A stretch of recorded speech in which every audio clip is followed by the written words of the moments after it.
Alors bienvenue dans ce petit webinaire consacré donc au module sur le cycle 1. Comme Thomas l'a précisé, on va se concentrer uniquement sur le cycle 1 et ses spécificités dans ce module. Je vais vous montrer trois interfaces, celle de l'enseignant, celle du parent et celle de l'administrateur ou du superviseur, on va dire, du cycle, qui peut être le directeur d'école par exemple. Sur ce module, il s'inscrit dans un pack pédagogique sur lequel on retrouve la vie de classe, les évaluations bien sûr, mais aussi le planning des réunions profs ou les emplois du temps. Dans ce module-là, l'enseignant, lui, a une activité qu'il peut à la fois bien sûr utiliser sur son ordinateur, mais surtout au cycle 1 d'ailleurs, utiliser sur son application mobile. C'est pour ça que je vous présente sur cet écran l'équivalent de ce que voit en fait l'enseignant sur son application mobile. J'ai avec moi mon téléphone ici. Et pour saisir une observation, pour saisir en fait l'activité quotidienne de ses élèves et la communiquer notamment aux parents en direct, l'enseignant a la possibilité sur cette application d'accéder soit par le menu vide classe qui est à gauche, soit par le menu portail, bilan et évaluation, à la saisie d'observations au quotidien qui vont lui permettre d'établir toutes les compétences que l'élève acquiert au fil de l'eau, de la petite section jusqu'à la grande section.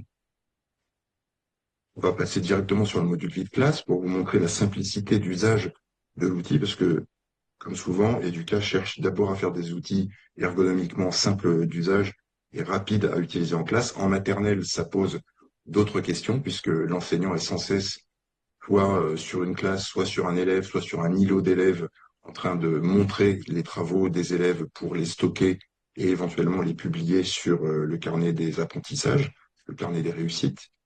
Donc ici, je suis sur un enseignant qui a plusieurs classes. Je vais passer directement sur la vue de sa classe, où donc, il a l'aperçu de l'ensemble de ses élèves. Et comme vous le voyez, sur chaque élève, vous avez la possibilité de saisir une observation. Le petit menu saisit une observation vous ouvre la fiche qu'on va étudier ensuite sur l'aspect configuration à la fin de ce webinaire, enfin à la fin de cette présentation. Mais je vous montre d'abord l'usage et puis ensuite on vous montrera comment paramétrer cet ensemble-là, puisque l'enseignant n'est pas libre de faire totalement ce qu'il veut en termes de compétences. Il va ajouter une série de compétences qui sont déjà pré-renseignées dans l'outil, par cycle et par type de compétences, par domaine d'enseignement. Donc ici, par exemple, on va se baser sur une compétence qui est dans le domaine d'enseignement du français et de l'écriture, se préparer à apprendre à lire, pardon, à écrire. Voilà. Ici, je vais prendre un exemple tout simple qui est, non, plutôt, je vais choisir une autre chose plus artistique, puisque j'ai déjà un petit dessin tout prêt, autant l'utiliser. Pratiquer le dessin ou représenter, illustrer fidèlement quelque chose du réel.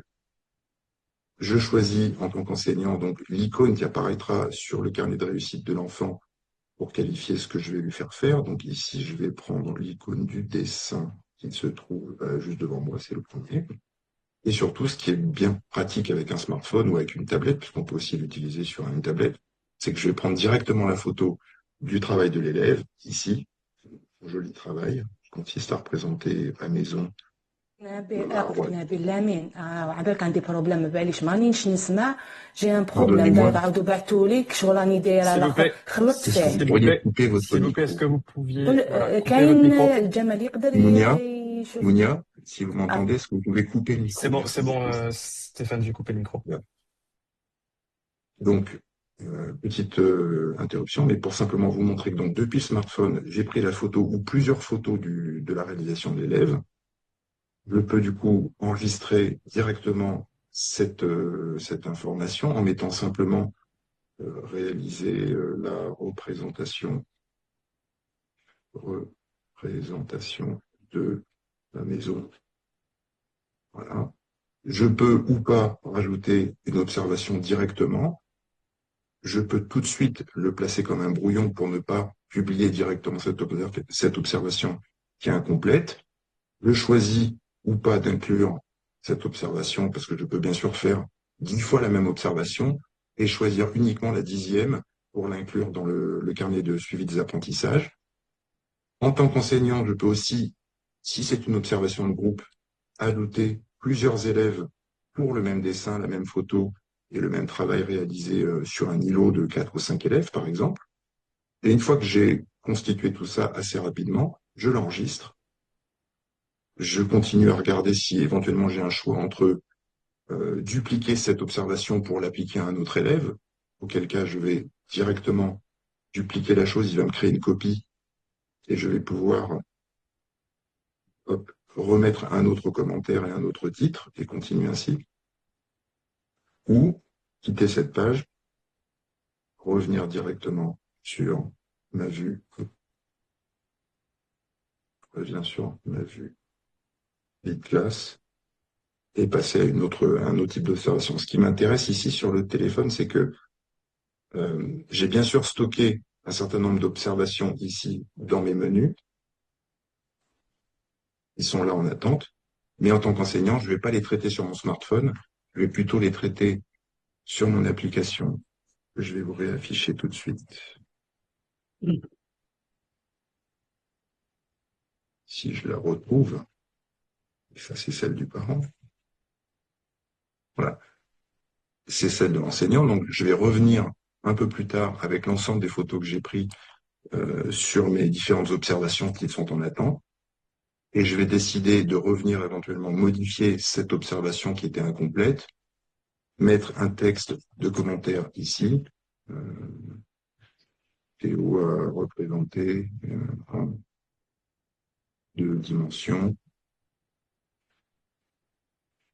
son environnement quotidien. Là. Je vais l'enregistrer et cette fois, je vais en fait la publier, pardon. J'avais oublié de la publier ici. Je vais décider de la publier et je vais éventuellement notifier les parents qu'ils ont une nouvelle observation. Si je me place maintenant du côté parent, ici, et que je rafraîchis mon écran, vous voyez que j'ai ici une petite alerte sur la partie parent, qui me permet d'ailleurs de la retrouver ici. Je l'aurai aussi sur mon smartphone sur le même type de format. Et en tant que parent, ici, je peux consulter les différentes observations qui ont été publiées. Là, j'ai deux fois la même pour le test, mais bien sûr. Mais je peux consulter toutes les observations publiées sur mon enfant, passer sur l'onglet observations, les retrouver de manière chronologique, et éventuellement, si on me l'a publié, ouvrir un carnet d'apprentissage qui va être l'agrégation journalière de toutes les observations, les acquis, les réussites que l'enfant a obtenues. Et sur chacune de ces observations, je peux, en tant que parent, voir à quel domaine d'enseignement cela se rattache, à quel type de compétences on fait référence, et bien sûr à quelle date et quel est l'enseignant, en l'occurrence, souvent en GS, il y a un enseignant, mais il peut y en avoir plusieurs, ça a été réalisé. Tout ça est par période. On va voir juste après que ces périodes sont malléables, on va dire, customisables. On peut les personnaliser en fonction de l'école et de sa pratique. Et tout à la fin du document, vous avez un bilan de l'ensemble de ces observations qui s'agrègent au fur et à mesure où on les publie. Côté administration, on reviendra peut-être sur la vision professeur plus en détail après, mais rapidement vous montrer, pour pas dépasser le timing, l'aspect configuration de cet ensemble. Dans ce module, on se trouve en tant que directeur d'école dans le module, je cherche des yeux, ici, gestion, évaluation et bilan.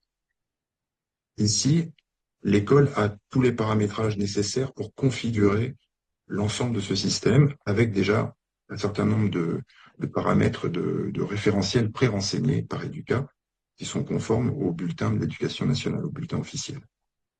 Vous le voyez, c'est un référentiel qui forcément fonctionne par cycle.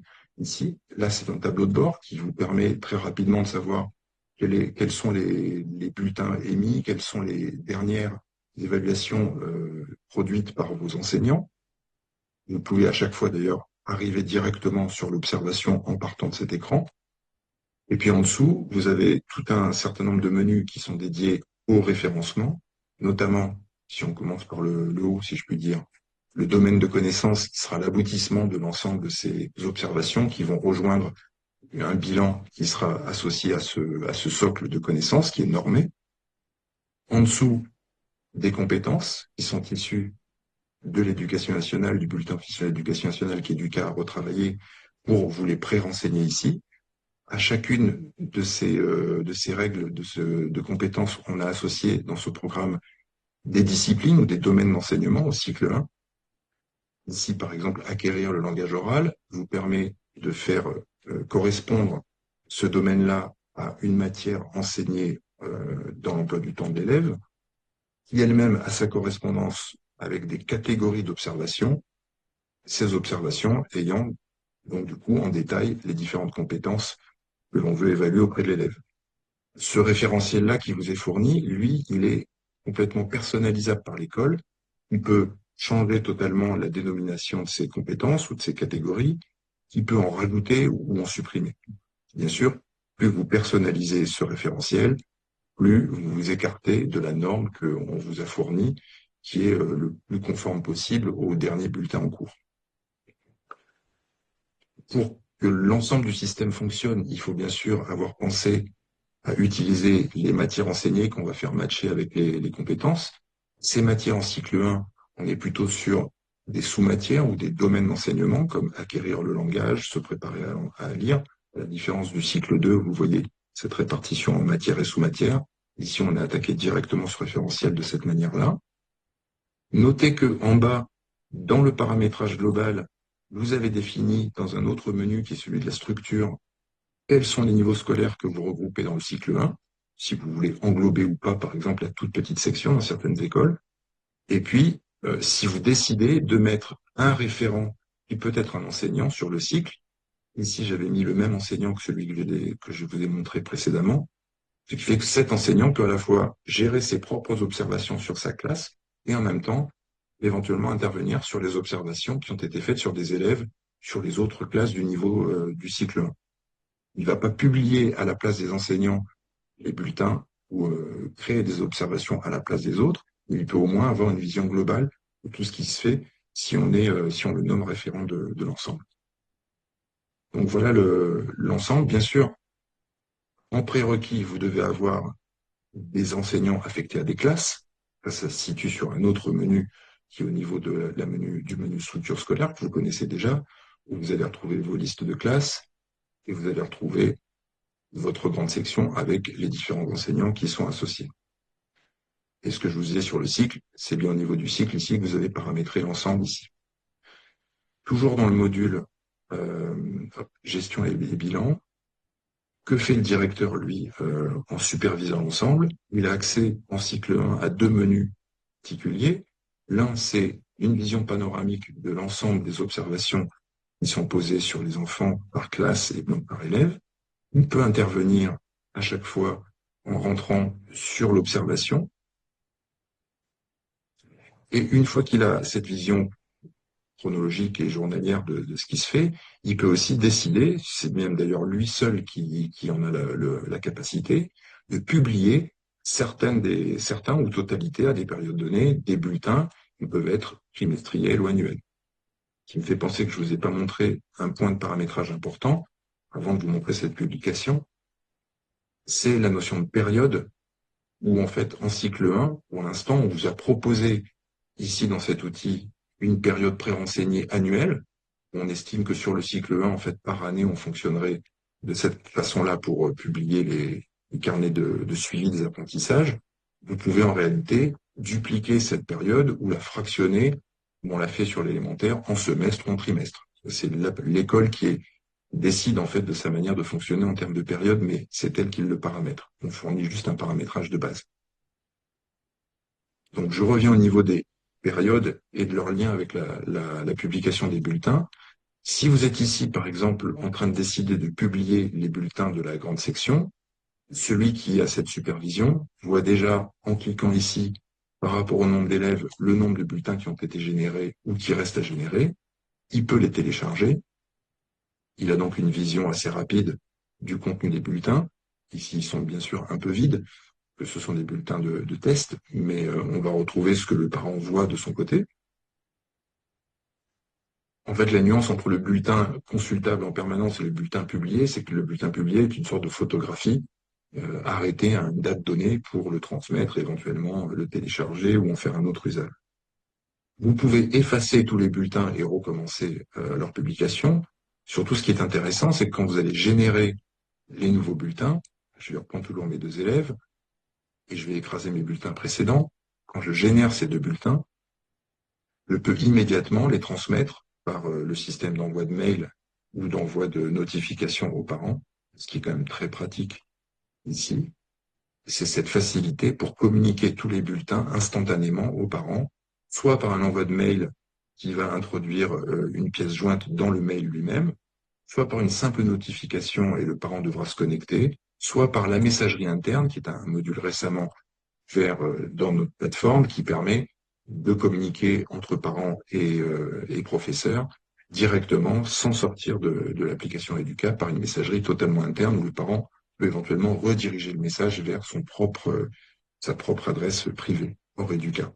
Voilà. Donc vous avez tous les choix possibles pour communiquer très rapidement les bulletins à des périodes données ou éventuellement les gérer autrement et les gérer soit par élève, soit par groupe, etc. Voilà, j'ai fait un tour assez rapide des trois visions.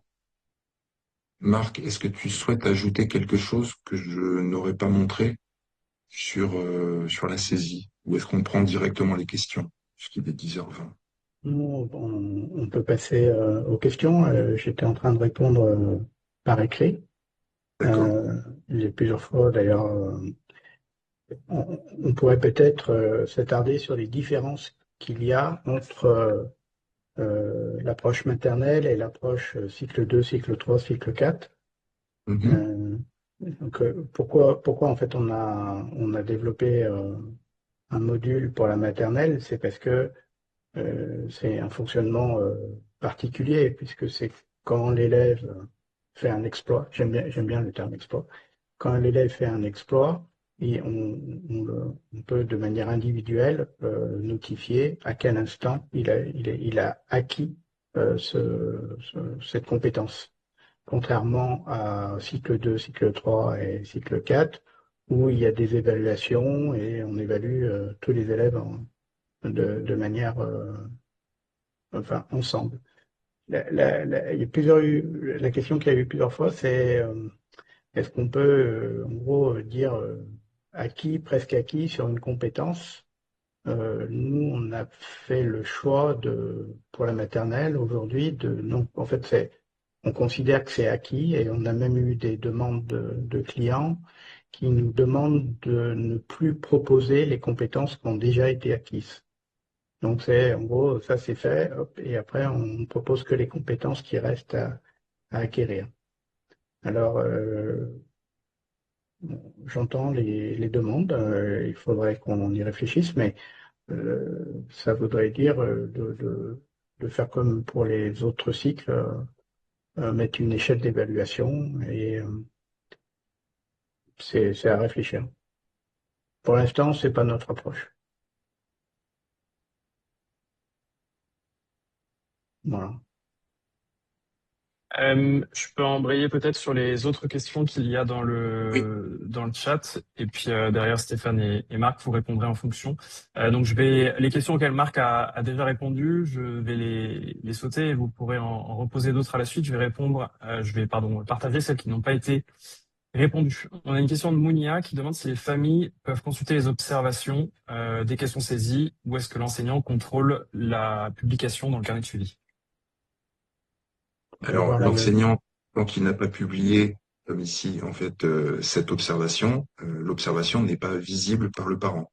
C'est la raison pour laquelle il peut éventuellement faire 10 fois la même évaluation dans le cycle et ne décider de publier que celle qui lui apparaît la plus pertinente pour les parents.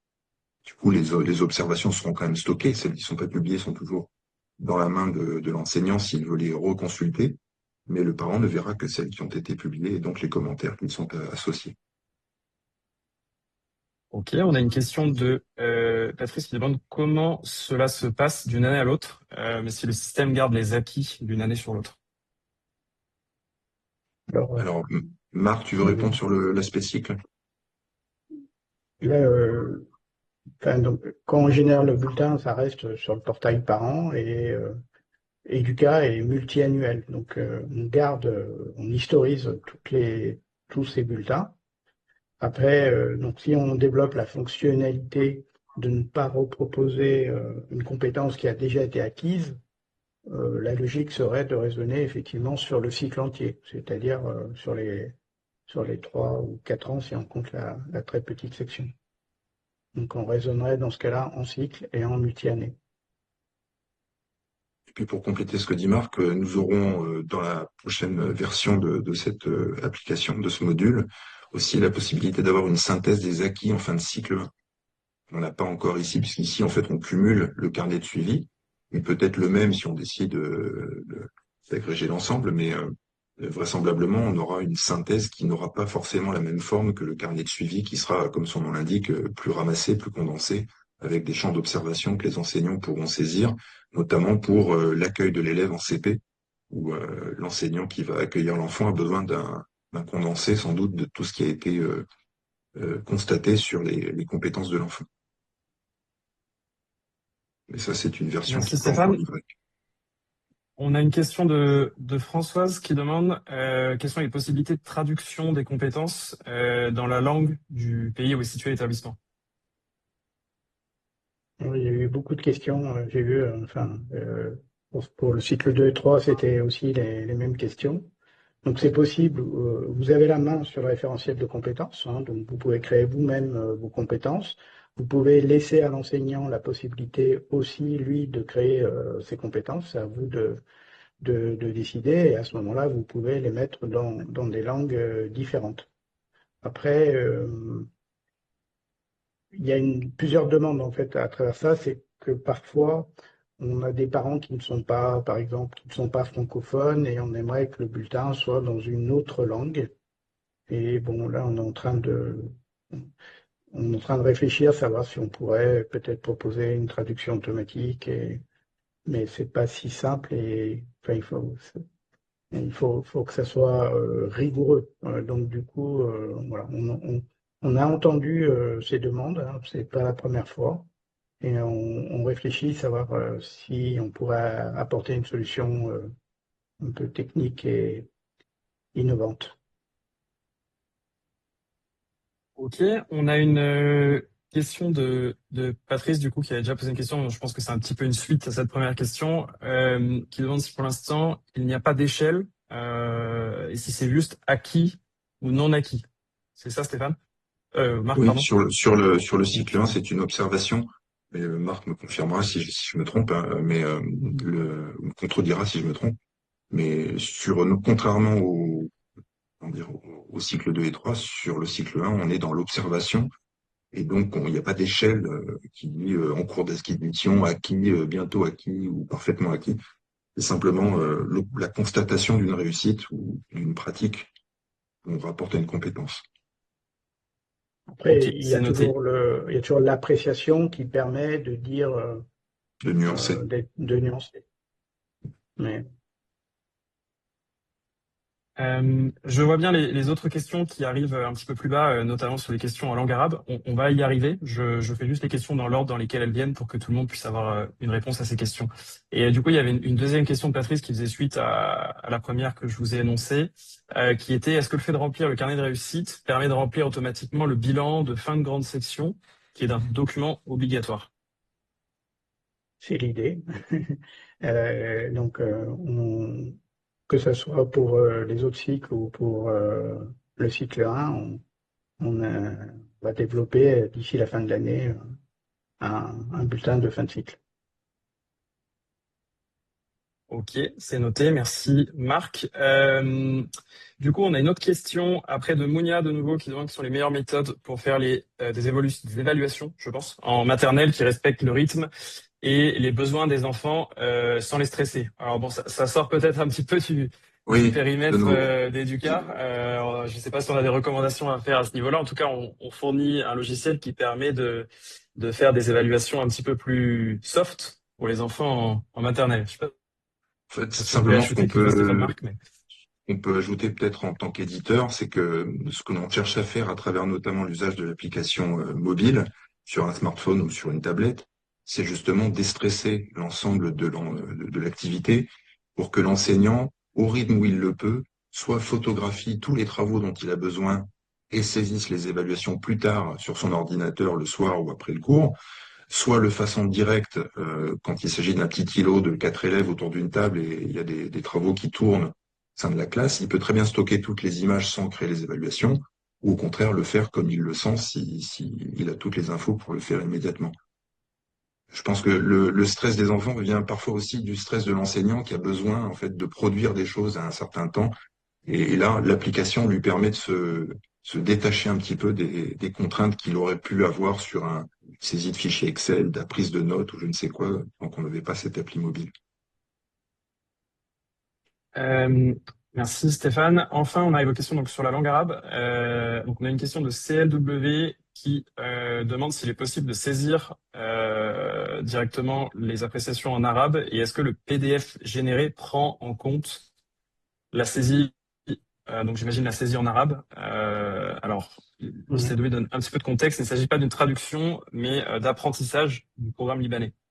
Oui, oui, de toute façon, Educa prend en compte la langue arabe. Hein, c'est encodé en UTF-8 pour ceux qui savent.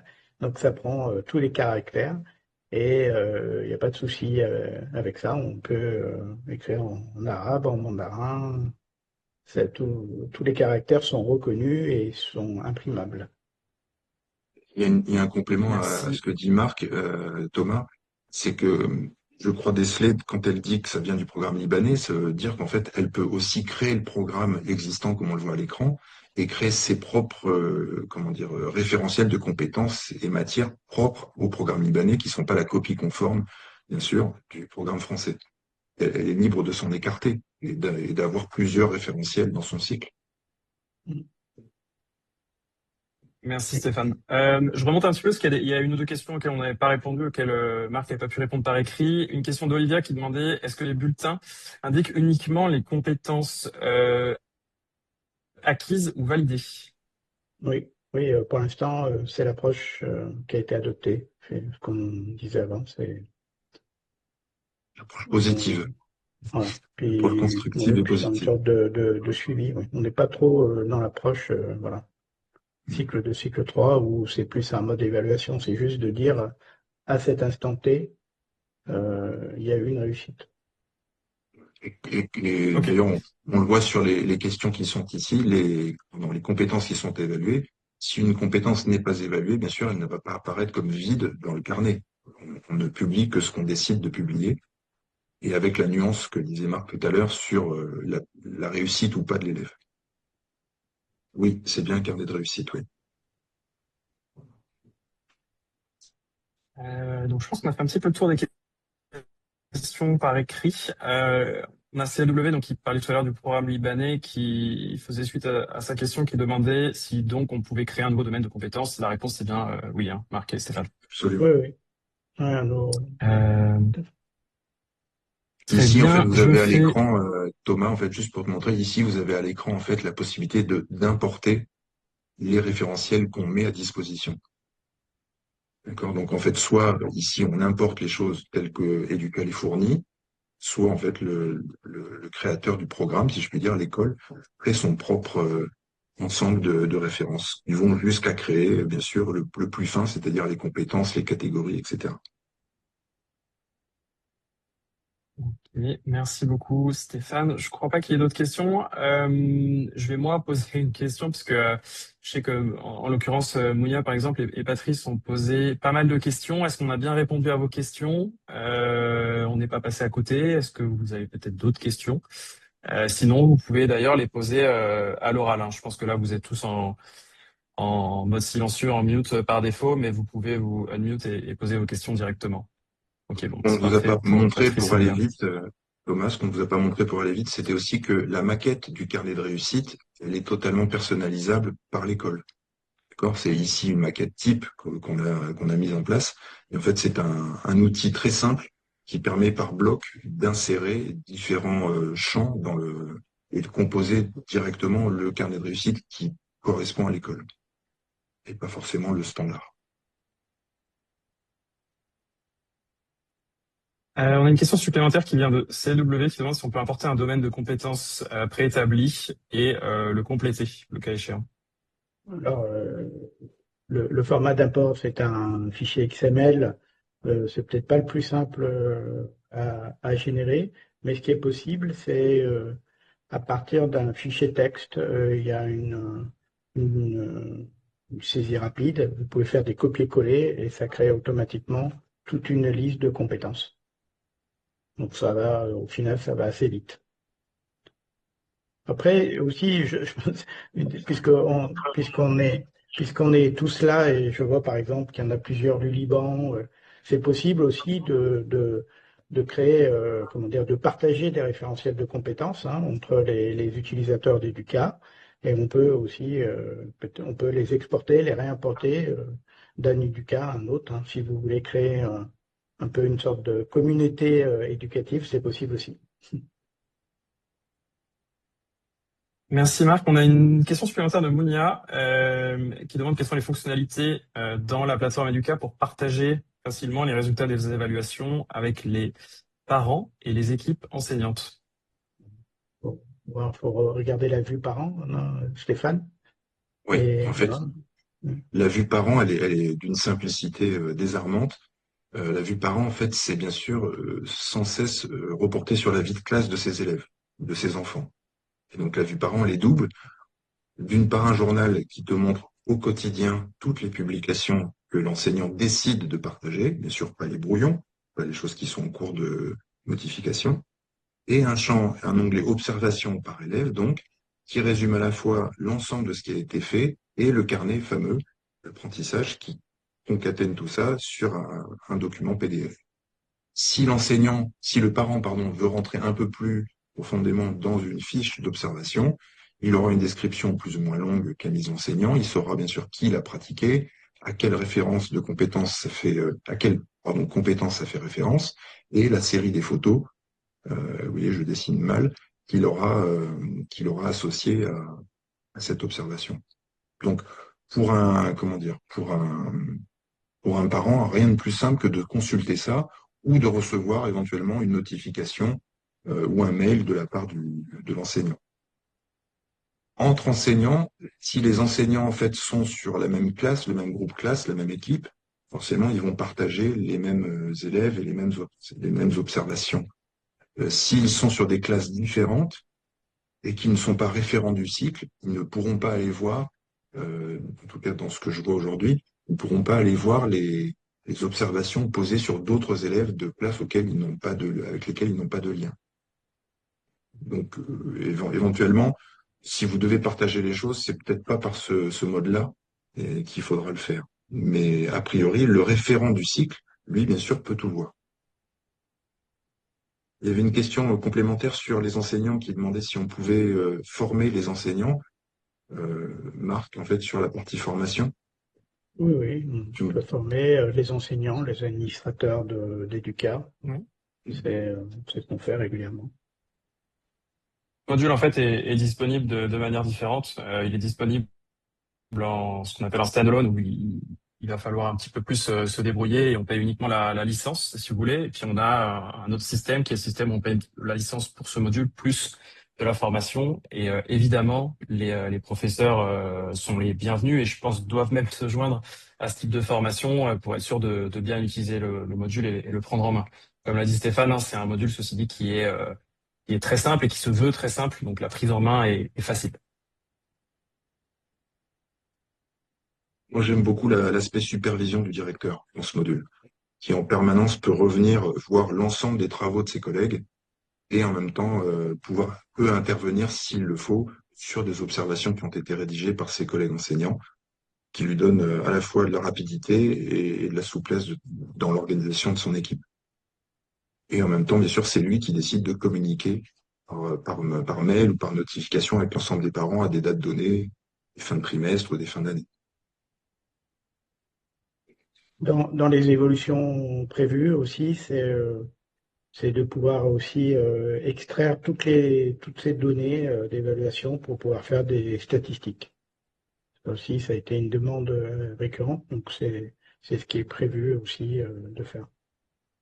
pouvoir Ouais, exporter directement en Excel et pouvoir, puis avec des systèmes de métriques préétablis. le tableau des indicateurs qui est là est plutôt un tableau simple pour simplement voir qui est en activité en ce moment et éventuellement mettre un focus sur une classe ou sur un enseignant ou sur un type d'apprentissage qui est en train d'être observé. En parlant d'ailleurs d'aide, puisqu'à un moment donné on parlait de formation, n'oubliez pas que dans chaque module, vous avez une rubrique actualité qui vous donne les différentes évolutions du module en question. Aussi de certains modules connexes. Vous allez me dire que l'infirmerie n'a pas forcément d'intérêt dans les bilans, mais en tout cas ici, dès qu'on sort quelque chose sur l'évaluation, par exemple, ça va apparaître dans cette actualité. Si vous êtes en plus inscrit sur la newsletter, vous allez forcément recevoir aussi des informations liées à l'évolution de ce module. Voilà. Thomas, est-ce qu'on a Est-ce fait le que tour? nous avons d'autres questions? Alors, j'ai en train d'écrire. Tac. Ok, j'ai noté Olivia votre demande. Donc Olivia et CW, je vais revenir à vous avec des devis sur ce module. Pour le reste, je ne pense pas qu'il y ait d'autres questions. Alors si on a noté, allez-y. Hein. J'en profite pour réitérer ce que j'ai dit au début de la présentation. Là, évidemment, on a touché à la partie cycle 1 maternelle, mais on a une vidéo directement qui est sur YouTube que vous pouvez regarder pour voir tout le module en action et notamment les différents points de vue des utilisateurs, dont du coup l'utilisation par les enseignants. Donc voilà, je vous remets le lien maintenant dans le chat, vous pourrez le regarder. Olivia, je veux bien que vous m'envoyiez votre adresse email aussi, comme ça je reviendrai vers vous directement.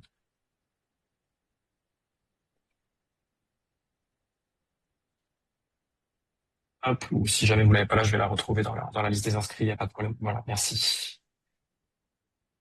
Hop. Est-ce que, encore une fois, comme Olivia, ou désolé, je vous appelle CW, c'est que j'ai pas votre prénom ni votre nom. Vous êtes intéressé par le module, n'hésitez pas à revenir vers moi. Vous avez mon adresse email que je vais vous mettre ici. Revenez vers moi et puis voilà, on pourra se charger de vous faire un devis et répondre à vos questions. Tac, je vous mets mon adresse email ici. Hop, c'est noté pour Muriel de Doha. Tac. Et pour ceux qui me l'ont donné, je vais revenir vers vous directement.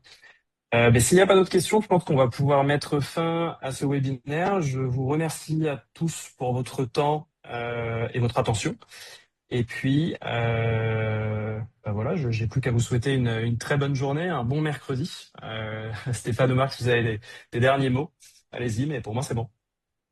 Non, merci, merci de l'attention de chacun. Je sais que les heures sont comptées à l'école en cycle 1 le mercredi matin. Et puis en Australie, c'est à la fin de journée. Effectivement. Et bien, Patrice, pour moi aussi, c'est plutôt la fin de journée. Vous voyez, il est 16h pour moi, donc.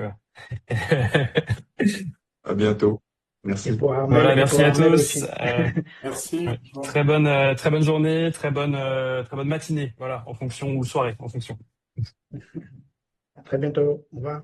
Au revoir. Merci, au revoir.